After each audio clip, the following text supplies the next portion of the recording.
सामने मारा उसने मेरे को, इसलिए ये निकाल क्यों मार रही है को। तो फिर ये मेरे को कहता है तू ऐसे तू लोगों को बताती है, मैं किसको बताऊँ। महिला प्रताड़ित होती है, इतनी वृद्ध महिला, और जब आसपास में अपना दुख दर्द बताती है तो इनको इस बात पर घर में और भी ज्यादा मारा पीटा जाता है और भी ज्यादा प्रताड़ित किया जाता है। जानबूझ के चीजें तोड़ते हैं, नलका खुला छोड़ देते हैं, बिजली के पंखे खुले छोड़ देते हैं। मैं नहीं भर सकता तो क्या हो गया? परिवार में इतने लोग हैं, कोई भी बंद कर देगा? भर सकता मैं बिजली के बिल फालतू के नहीं भर सकता।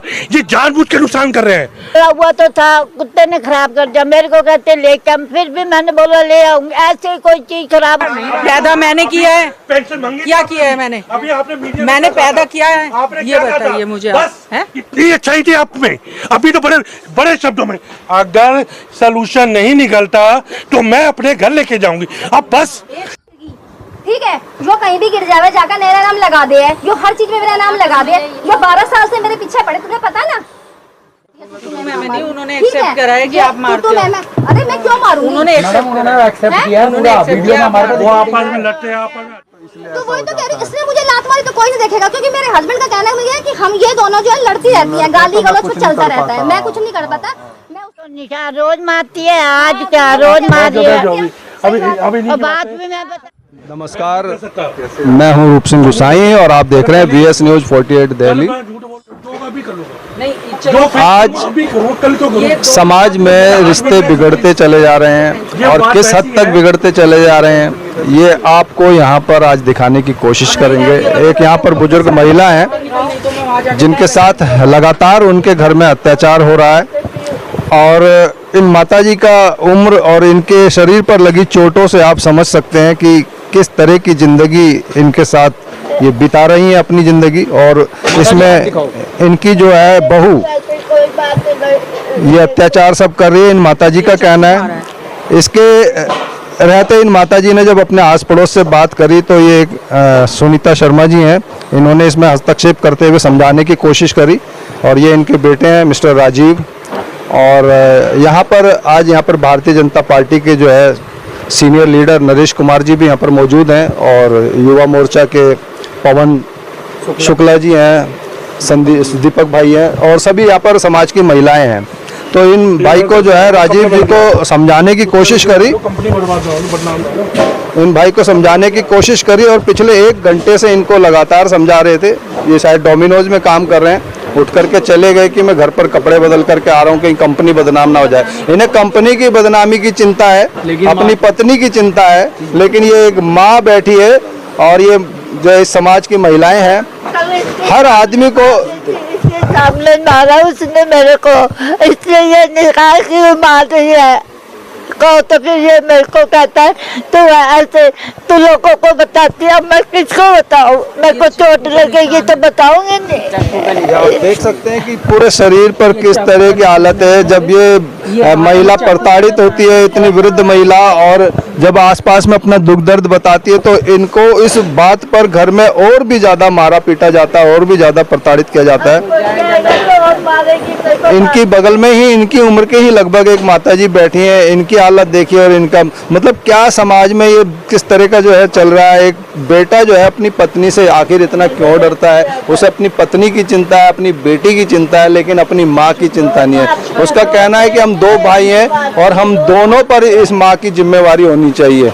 तो ये आप देखें और इसको वीडियो को ज़्यादा से ज़्यादा शेयर करें। पिछले 1-1.5 घंटे से नरेश सर है हमारे साथ, समझाने की कोशिश करी। यहाँ पे समाज के सभी लोग बैठे थे, लेकिन इस भाई के जो राजीव है, इनका बेटा जो है, उसके कुछ समझ में नहीं आ रहा और केवल अपनी बातें ऊपर किए जा रहा है कि ऐसा वैसा मैं इतने सालों से समझा रहा हूँ। जब समझा रहा है तो फ़र्क क्या पड़ रहा है? और इसका कहना है कि पुलिस कुछ नहीं कर सकती, कानून कुछ नहीं कर सकता, समाज के ये लोग क्या कर लेंगे। तो सर नमस्कार, बहुत स्वागत है।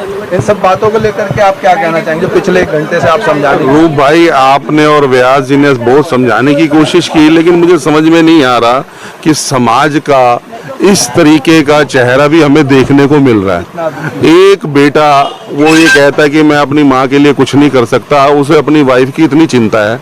वो कंपनी की ड्रेस को पहन के इतनी चिंता कर रहा था मेरी कंपनी बदनाम हो जाए। घर में वो कुत्ता पाल सकता है, वो अपनी माँ को नहीं पाल सकता। मुझे लगता है इससे घृणित कार्य कोई इस परिवार में अगर कर रहा है तो ये बेटा बहू कर रहे हैं। मैं इसके बिल्कुल खिलाफ, और ये माता जी के साथ हम देंगे, और माता जी के मैं अभी कानूनी कार्रवाई कराऊंगा, इनकी MLC कराऊंगा और इसके खिलाफ कार्रवाई कराऊंगा। बहुत बड़े स्टेप आप उठा रहे हैं, क्योंकि राजीव का कहना है कि कोई मेरा कुछ नहीं कर सकता। इतना बेखौफ हो रखा है वो समाज से, कानून से, और जो है किसी को कुछ समझ नहीं रहा। उसको बस यही है कि जो कुछ कर रहा हूँ मैं ही कर रहा हूँ, और जो मैंने सब कुछ कर लिया है। तो ये आप हालात देख सकते हैं। माता जी, आप बहन जी, आप साहब इधर भी सुन लो ना, आधुनिक खबर क्यों लगा रहे हो? इतनी बेईमानी का धंधा क्यों कर रहे हो? ये हाँ लाओ यहाँ पे, हाँ लाओ ना, छोड़ो ना, माइक को नहीं पकड़, चलो ठीक है। हाँ, आप सबको मैंने एक बात बता दी, बेईमानी का कौन सा? मैं बता तो रहा हूँ, वही तो बता, शुरू से सुनो ना। ऐसे मसालेदार खबर मत बनाओ। जो मसाले, हाँ मसालेदार है, सच्चाई डालनी है बिल्कुल डालो, मैं तैयार हूँ। मीडिया में मैं तैयार हूँ सच्चाई के लिए, और सच्चाई से जो आएगा मैं बिल्कुल जायज मानूंगा। अब मैं कहता हूँ, रुक जाइए नरेश जी, एक बार रुकिए। जो आज हर किसी को ये जख्म दिख रहे हैं, सबको दिख रहे हैं, पर इन जख्मों का रीजन क्या है? कुछ इनका व्यवहार रहा, इनकी बोली रही, घर का नुकसान रहा, आपस का भेदभाव रहा।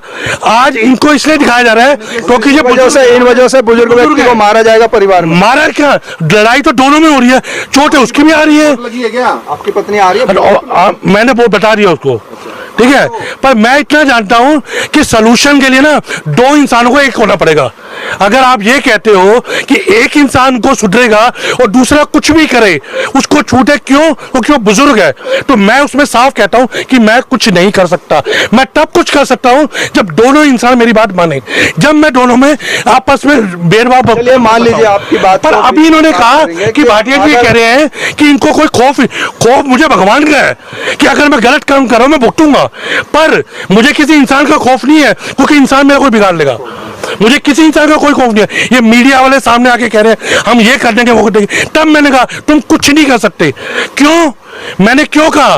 क्योंकि जब ये मेरे बात नहीं मान रहे, वो बात नहीं मान रहे, वो अपनी मन की कर रही है, ये अपनी मन की कर रहे हैं, तो मेरा क्या रोल है? आपकी कोई जिम्मेदारी नहीं है अपनी माँ के प्रति, आपकी माँ के प्रति कोई जिम्मेदारी नहीं है। मैंने दोनों को एक दूसरे के ऊपर हाथ चलाते देखा है, मैंने दोनों को देखा है। फर्क इतना है कि एक 36 साल की लेडीज है और एक 70 साल की लेडीज है। अब आप समझ लीजिए, जब 70 साल की और 36 साल की लेडीज में झगड़ा होगा तो जख्म किसके ज्यादा आएंगे, किसको चोट ज्यादा आएगी, ये आप पता करिए, ये मीडिया पता करे, ये नरेश जी पता करें, और रेफरी वाली भूमिका निभाएंगे, वो कर ले। मैं बेटा हूं पर मैं पति भी हूं, मैं दोनों रोल निभाऊंगा। मैं एक रोल नहीं निभा सकता। जब एक ने मुझे पैदा किया है तो एक मेरे लिए पैदा होके आई है, एक अपने माँ बाप को छोड़ के मेरे घर आई है, तो एक माँ मेरे लिए बैठी है जिसने मुझे पैदा किया, मुझे पाला पोसा, सब कुछ किया, तो मेरी जिम्मेदारी दोनों की तरफ बराबर है। अब सवाल ये आता है कि ज्यादा किसकी तरफ है, तो दोनों की तरफ बराबर है, एक तरफ बराबर नहीं है। पर जो गलत होगा वो गलत होगा और जो सही होगा वो सही होगा।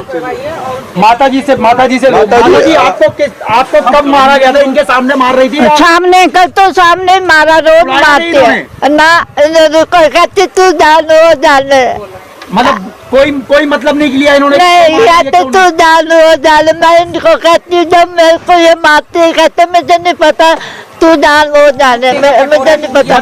मैंने पैसों के लिए बोला, मेरे 500 रुपए उसने ले लिए, वो भी नहीं दिला है। आपसे 500 रुपए ले लिए, वो भी नहीं मिले आपको? हाँ वो भी नहीं मिले। पेंशन के पैसे कौन लेता है? ये कुछ ये लेते हैं।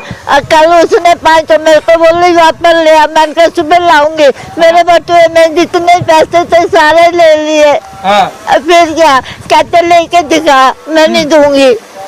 अब क्या चाहते हो आप? क्या चाहते हो आप? मैं तो ये चाहती हूँ मेरे पैसे दे और मेरे को कहीं वहाँ भेज दो आश्रम में। मैं ये चाहती हूँ। वो तो मुझे मारेगी, रोज मारेगी, ऐसे मैं मर जाऊंगी यहाँ पड़ी। कुछ लोग यहाँ जुड़े हुए हैं। इतना समाज में इस तरह का खौफनाक चेहरा देखने को सामने आ रहा है, ऐसी बातों को लेकर के आप कुछ कहना चाहेंगे? क्या कहें, अब ये बार आती हैं, क्या बोले, अब ये मदद करती है बहू है, आकर के बताते हैं लोग, आपको आकर के बताते हैं। आपको क्या बताती है? बस यही बताती, इसके पास आती, मैं तो वहाँ बैठी रहती। तो दोस्तों आप लोगों ने ये देखा ही है कि इस बुजुर्ग महिला को किस तरह से उसकी अपनी बहू ने मारा है। इतना बेदर्दी से मारा है कि उसका पूरा शरीर नीला पड़ गया। अगर ये शायद आज ना आती तो इसकी जान भी जा सकती थी। अगर इस महिला को आप लोग न्याय दिलाना चाहते हैं तो इस वीडियो को ज़्यादा से ज़्यादा शेयर करें और हाँ, कमेंट करना ना भूलें। अगर इसको न्याय दिलाना चाहते हैं, ऐसी घटनाएं आगे से ना हो, तो प्लीज़ इस वीडियो को ज़्यादा से ज़्यादा शेयर करें। धन्यवाद।